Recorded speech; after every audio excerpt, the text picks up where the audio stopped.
வீட்டில் dinner special பார்த்திங்கன்னா பொங்கல் எப்படி செய்யலான்னு பார்க்கலாம் வாங்க.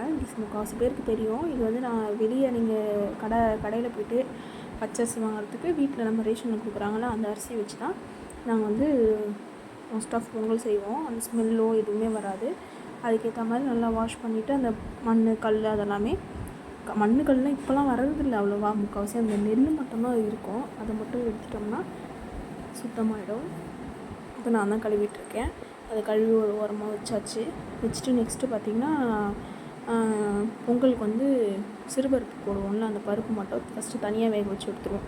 ஏன்னா வந்து சீக்கிரமாக வேக மாட்டேங்குது. ரெண்டுமே ஒன்றா போட்டால் பருப்பு ஒன்று வேகாமல் இருக்குது, இல்லை அரிசி வந்துடும், பருப்பு மட்டும் அப்படியே இருக்க மாதிரி இருக்குது. அதனால் ஃபஸ்ட்டு வந்து பருப்பு மட்டும் வேக வச்சு எடுத்துகிட்டு அதுக்கு பிறகு அரிசி போட்டுக்கலாம் அப்படின்னு சொல்லிட்டு பருப்பு மட்டும் கழுவிட்டுருக்கோம். கழுவி முடிச்சுட்டு அதுக்கு தேவையான அளவு தண்ணி வச்சுட்டு குக்கர் விசில் போட்டுட்டு நெக்ஸ்ட்டு வேலையை பார்க்க வேண்டியதான். நெக்ஸ்ட்டு என்னென்னு பார்த்தீங்கன்னா இது பொங்கலுக்கு தொட்டுக்க சாம்பார், கத்திரிக்காய் போட்டு கடையல் மாதிரி சாம்பார் மாதிரி தான் இருந்தது. ஏன்னா கத்திரிக்காய் வேறு கம்மியாக இருந்தது. ஒரு 2-3 கத்திரிக்காய் நல்லா இல்லாமல் இருந்தது. அதெல்லாம் போட்டுட்டு மீதி நல்லா இருக்க கத்திரிக்காய் மட்டும் போட்டுட்டு மீதி போய் வாங்க முடியல. கீழே போனால் கடையில் இல்லை. இங்கேருந்து பார்த்தோம், கடையில் இல்லை. சரி, அதனால் போனால் அவ்வளோ தூரம் போகணும், திரும்ப கீழே இறங்கி ஏறுறதுக்கு கஷ்டமாக இருக்குது. ஒரு சோம்பேறித்தனம். அதனால் சரி இருக்கிறத வச்சு செஞ்சுருவோம் அப்படின்னு சொல்லிட்டு கத்திரிக்காய் இருந்தது. ஒரு 4 கத்திரிக்காய் நல்லா இருந்தது. அவனை போட்டு சாம்பார் வச்சுருவோன்ட்டு அதை மட்டும் போட்டு அதுக்கு தேவையானது வந்து வெங்காயம், தக்காளி, கத்திரிக்காய், பச்சை மிளகா, அதுக்கு மஞ்சத்தூள், கொஞ்சம்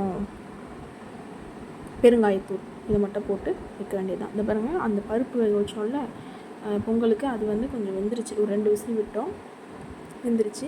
நெக்ஸ்ட்டு வந்து கழுவி வச்சுருக்க அந்த பச்சரிசியை எடுத்து போட்டு திரும்ப ஒரு 3 விசில் விட்டோடனே அதுவும் வெந்துடும். அதையும் இறக்கிட வேண்டியது. தேவையான அளவு தண்ணி ஊற்றிக்கோங்க. அடி பிடிச்சிடக்கூடாது. அதுக்காக தண்ணி பார்த்து உங்களுக்கு தேவையான அளவு எவ்வளோ வைக்கிறீங்களோ அதுக்கேற்ற மாதிரி ஊற்றிக்கோங்க. பருப்பு வேக வச்சோம்னா அதில் 2 விசில் வந்துருச்சு. இப்போது அது ரொம்ப சிம்பிளான பருப்பு தான். அப்படி விசில் வச்சுட்டு அதை இறக்குன உடனே இதை பாருங்கள், கடைஞ்சாச்சு. அதை இறக்கி அப்படியே மொத்தமாக எல்லாத்தையும் போட்டு வேக வச்சாச்சு. அதை கடைஞ்சிட்டு தாளிக்க வேண்டியது தான். தாளிக்கு தேவையானது என்னென்னு பார்த்தீங்கன்னா கொத்தமல்லி, கருவேப்பிலை, இடித்து வச்ச பூண்டு. அந்த பூண்டோட வாசனை தான் செம்மையாக இருக்கும் அந்த சாம்பாரில். அதுக்கு எண்ணெய் ஊற்றிட்டு கொஞ்சம் கடுகு போட்டுட்டு அதுக்கு தேவையான இந்த தாளிக்க வச்சிடணும்ல அதெல்லாமே போட்ட வேண்டியது தான். ஃபஸ்ட்டு வந்து பூண்டு போட்டு கொஞ்சம் பொன்னிறமாக ஆகணும். அந்த ஸ்மெல் போகணும். அந்த ஸ்மெல் போயிட்டு அந்த வதங்கின வாசனை வர வரைக்கும் கொஞ்சம் லைட்டாக வதக்கிட்டு அதுக்கு பிறகு கொத்தமல்லி, கருவேப்பிலை எல்லாத்தையும் போட்டு அதை ஒரு 2 வதக்கி அந்த பச்சை வாசனை போனவுடனே நம்ம சாம்பாரில் கொட்ட வேண்டியது தான். தெரியுதுன்னு நினைக்கிறேன் வதக்குறது.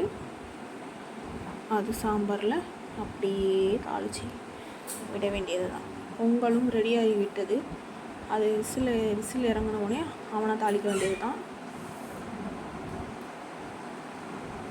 பருப்பு ரெடி ஆகிடுச்சு.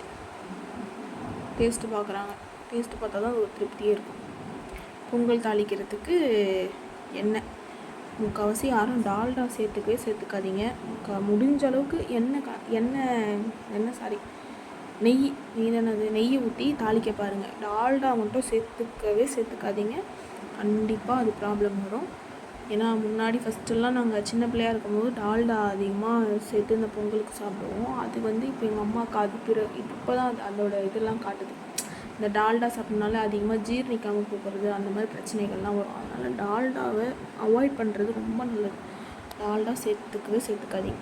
முடிஞ்ச அளவு நெய்யை யூஸ் பண்ண பாருங்கள். அதுக்கு தேவையானது நெய் காஞ்சிருச்சு. சீரகம், மிளகு, முந்திரி, இஞ்சி எல்லாத்தையும் நறுக்கி வச்சுருந்தது எல்லாத்தையும் போட்டு அது கொஞ்சம் பொன்னிறமாக ஆகிற வரைக்கும் அவரை கொஞ்சம் வதக்கி விட்டுட்டு ரெடியான பொங்கலில் தாளித்து விட வேண்டியது தான். அவ்வளோதான், சிம்பிளாக ஒரு பொங்கல் ஒரு சின்ன சாம்பார் ஈஸியாக முடிஞ்சிருது. ஒரு 1/2 hour முடிஞ்சிடும். சாப்பிட்டுட்டு படுக்க வேண்டியது தான். இதுக்கும் பெருங்காயம் போடுவோம். நீங்கள் போடுவீங்களான்னு கமெண்ட்டில் சொல்லுங்கள். நாங்கள் போடுவோம். நைட்டில் சாப்பிட்டா தான் பொங்கல். காலையில் சாப்பிட்டோன்னா ஆஃபீஸில் போயிட்டு தூங்கி வழி அது சிஸ்டம் பார்க்குறதுக்கு அதுக்கும் முடிய மாட்டேங்குது. தூக்கம் அப்படியே தானாக சொக்குது. ஆல்ரெடி தூங்கி வழிவேன். இதை சாப்பிட்டு போயிட்டேன்னா அவ்வளோதான். இப்போ நான் ஒரு ட்ரிங்க் ஒன்று குடிக்கிறேன். என்ன ட்ரிங்க்னால் அது நான் சர்ப்ரைஸ். அது எனக்கு எப்படி இருக்குதுன்னு பார்த்துட்டு நான் உங்களுக்கு ஒரு வீடியோவில் நான் சொல்கிறேன். அது என்னன்னு சொல்லிட்டு. அது ஒருத்தவங்க சொன்னது தான். முக்கால்வாசி பேருக்கு தெரிஞ்சிருக்கும். தெரியாதவங்க ட்ரை பண்ணி பாருங்கள். நான் ட்ரை பண்ணி பார்த்துட்டு சொல்கிறேன் எப்படி இருக்குதுன்னு சொல்லிட்டு. ஓகேவா? இப்போ பாருங்கள், நான் தான் ஃபஸ்ட்டு போனி சாப்பிட்றேன். சுட இருந்தது, செம்மையாக இருந்தது. நீங்களும் வாங்க சாப்பிட. ஓகே, பாய். சாப்பிட்டுட்டு நல்லா தூங்குங்க. என் சேனலை சப்ஸ்கிரைப் பண்ணுங்கள், லைக் பண்ணுங்கள், மறந்துடாதீங்க. Thank you so much.